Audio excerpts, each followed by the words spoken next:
Summit में PM Modi की दमदार एंट्री। मोदी के साथ एक नहीं 2 लोग साथ आए। जोहानिसबर्ग से दूसरी तस्वीर पीएम मोदी की है, जो ब्रिक्स समिट की बैठक में शामिल होने के लिए जा रहे हैं। गौरतलब है कि ये वही गलियारा है जहां से जिनपिंग भी गए थे, मगर अब की बार पीएम मोदी थे जो अपनी पहचान के मुताबिक पूरे जोश के साथ आगे बढ़ रहे हैं। जैसे वो अकेले नहीं बल्कि 140 करोड़ भारतवासियों की आत्मविश्वास को साथ लेकर चल रहे थे, और उनके साथ एक नहीं बल्कि 2 लोग साथ गए, वो भी सम्मान के साथ।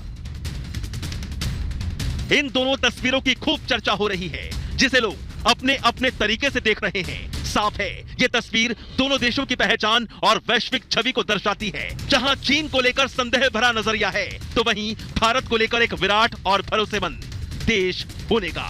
मोदी की बल्ले बल्ले, जिनपिंग खड़े अकेले। मोदी की धाक, जिनपिंग आवाज। दक्षिण अफ्रीका के जोहानिसबर्ग में चल रहे ब्रिक्स सम्मेलन के बीच 2 तस्वीरें सामने आई हैं, जो सोशल मीडिया पर वायरल हैं और पूरी दुनिया में खूब चर्चा हो रही है। ये तस्वीरें किसी मुलाकात या कार्यक्रम की नहीं हैं, बल्कि भारत के प्रधानमंत्री नरेंद्र मोदी और चीनी राष्ट्रपति शी जिनपिंग की एंट्री की हैं। अब आप सोचेंगे कि भला किसी नेता की एंट्री की इतनी चर्चा क्यों, मगर जो तस्वीरें हम आपको दिखाएंगे उसे देखने के बाद आप समझ जाएंगे कि इसकी चर्चा क्यों हो रही है। दक्षिण अफ्रीका में परेशान हुए जिनपिंग के बॉडीगार्ड को नो एंट्री।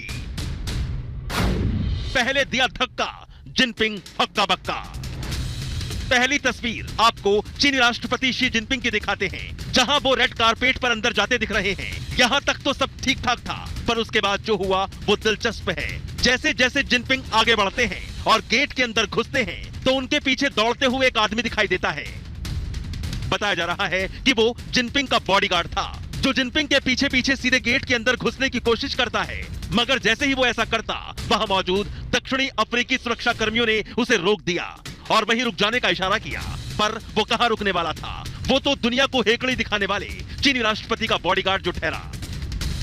रोके जाने के बाद भी वो जबरन अंदर घुसने की कोशिश करता है, जिसके बाद दक्षिण अफ्रीकी सुरक्षा कर्मियों ने उसे धक्का देकर पीछे किया।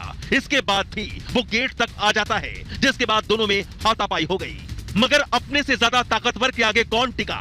दिखने में बाहुबली अफ्रीकी सुरक्षाकर्मी उसे ढकेल देता है और दरवाजे को बंद कर देता है। इस बीच आगे बढ़ते जिनपिंग को पीछे चल रही झड़प का एहसास हुआ और पीछे मुड़कर देखने लगे, मगर तब तक गेट बंद हो चुका था और जिनपिंग वहां अकेले खड़े रह गए। उनके चेहरे पर परेशानी साफ झलक रही थी।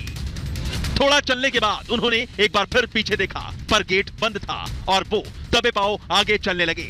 जब दुनिया कोरोना से जान जा रही थी, तब प्रधानमंत्री वैक्सीन भेज रहे थे, उनकी आलोचना भी हुई और आपको बताते हुए खुद भी फक्र होगा आपको कि ये देख रहे हैं, ये जो वैक्सीन की खेप जा रही है, प्रधानमंत्री मोदी ने वैक्सीन की खेप पापुआ भी भेजी थी। जी हां, इस छोटे से देश को जब कोई पूछ नहीं रहा था, पीएम मोदी ने कदम आगे बढ़ाकर वहां के लोगों की जान बचाई और पापुआ में वैक्सीन भेजी थी। आज उसी का सम्मान, आपका व्यक्तित्व, आप क्या करते हैं, उसके बाद ही आपको उसका रिएक्शन देखने को मिलता है। वही देखने को मिला। आइए मैं आपको सुनवाता हूं, सुनिए जरा पापुआ के लोग आज क्या कह रहे हैं। जब प्रधानमंत्री पहुंचे वहां बहुत से भारतीय भी थे, सुनिए लोगों ने क्या कहा।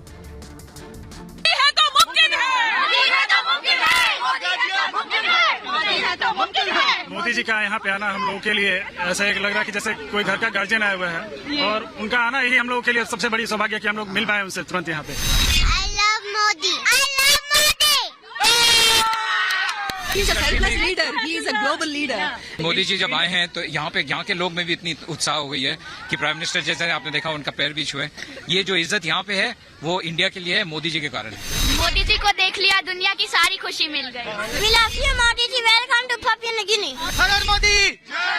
A selfless man, self-made man.